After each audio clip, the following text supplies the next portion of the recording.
આ હુમસ અને waste material બંને છે. એટલે ઉધઈ આવે તો આ જે સૂકું લાકડું થોડું ઘણું દેખાય એને ખાવા માટે આંબાનું વાવેતર કરી રહ્યા છીએ. આપણું વેસ્ટ મટીરિયલ માનો કે જ્યાં કોવાયું હોય અને નીચે માટી હોય, આ ખેતરની માટી છે અને આ મટીરિયલ કોવાયું હોય હુમસ બેજવાળી માટી છે, જીવદ્રવ્યવાળી.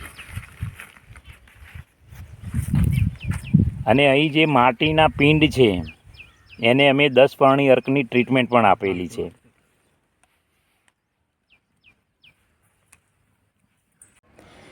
આજે રવિવાર, આંબાનું વાવેતર હમણાં જ કર્યું છે.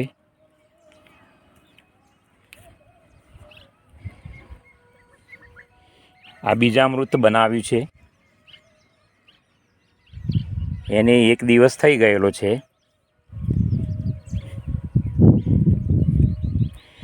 અહીં તમને અમારા અજયભાઈ જુઓ, નીચે સરિયા વડે હોલ પાડેલા છે.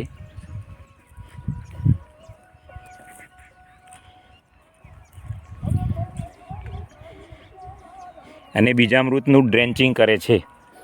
આમ જે એનો પિંડ છે એનાથી આપણે ટ્રીટમેન્ટ આપવાની થાય, એનાથી એમ કરવાથી પિંડ તૂટી જાય છે.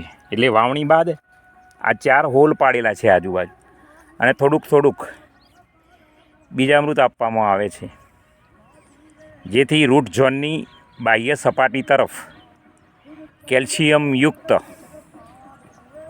બીજામૃતનો પટ લાગી જશે અને